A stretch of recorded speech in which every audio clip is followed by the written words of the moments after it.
Let's talk about this.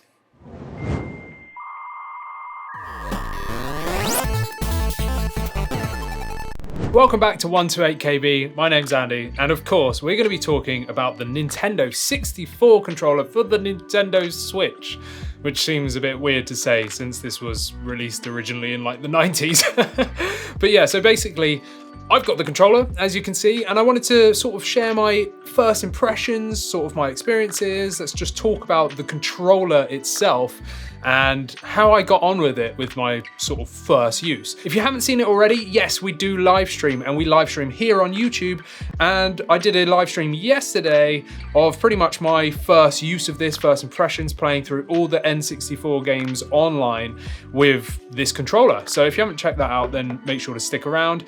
Go down there, like this video, and subscribe if you're new to the channel as well, because it really does help us out, and you'll see loads more content. But yeah, so my impressions of this, basically going back a little bit, I never had an N64 as a kid. It was one of my friends that had it, and most of my friends had Sega. So actually the Mega Drive or the Genesis, if you're in America or overseas, I suppose. So I spent more time as a sort of small kid with the Sega console than I did with the N64. So I only used the N64 controller sort of not very much, and I never owned one. So my first proper console was actually the GameCube. Check out our videos if you haven't seen those already. So for me, this is almost like a first true experience with this controller because I never properly owned one. And to be fair, it was so long ago when I actually used one, I didn't really remember it anyway. So, you know, so obviously looking at it, let's go to the top down. Looking at the controller, it's weird. Like it's really strange. Like, look at this. It's a three-pronged design. What the hell were they thinking? Honestly, like what? So the actual Nintendo Switch Online version is pretty much identical. It's kept the same shape. Yes, it's got some more buttons. We'll go over those in a minute. But in terms of like the actual ergonomics of the controller, it's really weird. Most people are like, how do you hold it? Do you play it like this and then do this kind of stuff? No, not really. You choose a grip depending on the game that you're going to play.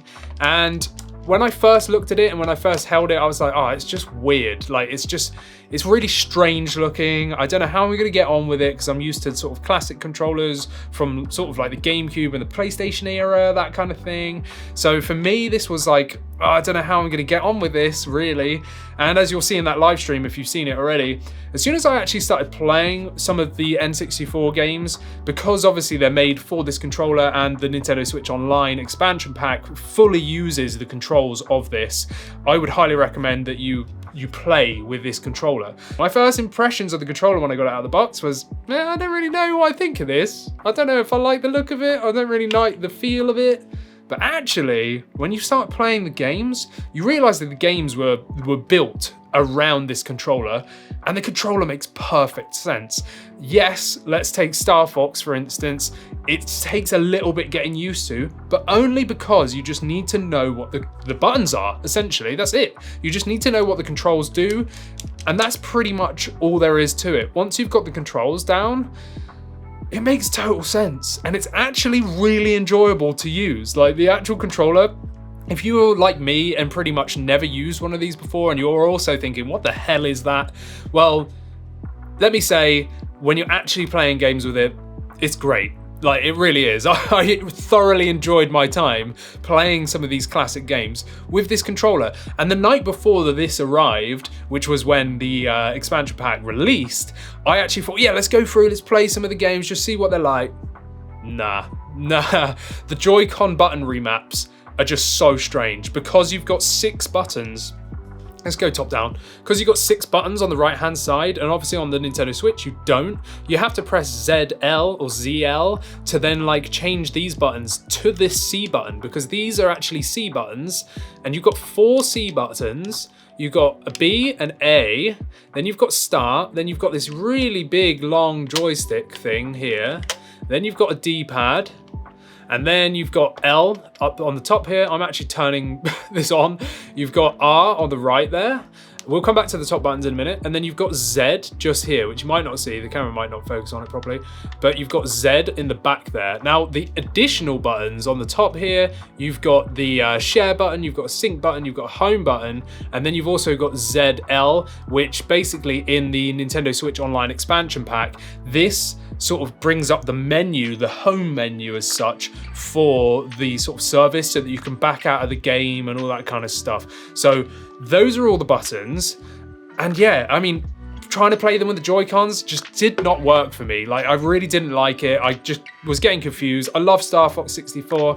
I've got it on multiple different consoles now. But yeah, it just didn't feel right to me. And I just thought, you know what? I'm not even going to bother trying to play these until I get the controller.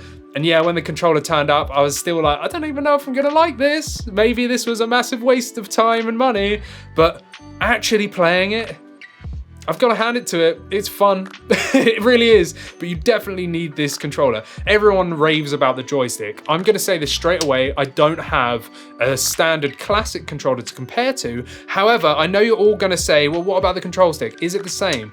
No, apparently it's not. I saw on Twitter this morning where somebody had basically taken the controller apart and they have said it is not the same joystick. I mean, by looks and feel, it seems to be the same sort of thing. Everyone seems to be saying it's the same, but in terms of internally, at least it's changed slightly. And I mean, we're like 25 years on. I imagine they would have at least used better quality plastics and stuff. They're not going to go and try and source the exact same stuff from before. They're not going to have like a backlog of these that they're going to be using. This is going to be new, but yeah, it's based on the same design. I mean, that stick there, my first impressions were there's too much travel. It's too much. Almost like the Dreamcast controller. I don't like the Dreamcast joystick because there's too much movement. And I thought the same with this. I was like, what the hell? Like, this is too big. It's really, really tall. And there's so much movement on it. It's, you know, I don't know if I'm gonna like it. Then comes along the game Sin and Punishment. Yes, I've just turned on my telly with this controller.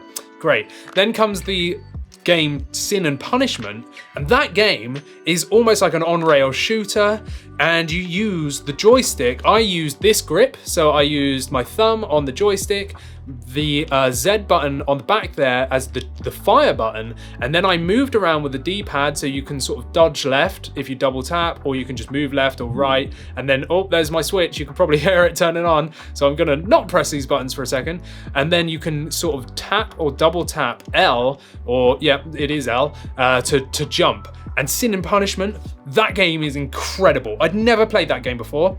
It's fantastic because of this controller. That joystick gives you such good movement and freedom around the aiming space. Yes, you can turn on the like cheat mode, which basically auto aims.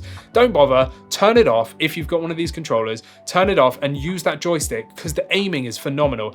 After that live stream in the evening, I actually went back and played a good hour of that game extra because it was just so fun. And I think it was really down to this controller because it just felt great. And if you actually choose a grip, it's actually really comfortable. It doesn't look it, but once you're playing a game, you realize like, hang on, these games are built around this controller and it's great. I mean, in terms of build quality and everything, it feels excellent. It feels no different than, say, the Switch Pro controller to me, to be perfectly honest. It feels really rigid. It's not creaky. Let's just have a listen.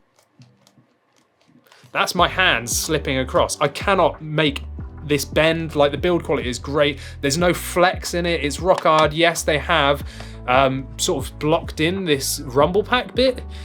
There is just a solid bit of plastic now, but there is rumble in the controller, and the rumble's really nice. It's really strong, and when you're playing these games that support it, it's really nice. It really is. The only thing is obviously it's going to take a bit of time getting used to these controls because you're not used to using the controller. The only downside I found was because I'm not used to the 6 buttons in the right hand side there, I kept sort of hitting these, the sort of C left and down as B and A, because I was like gripping like this, and then it'd be like, okay, I need to, let's take Star Fox for example. I need to sort of press B for bombs and A for my lasers and charging.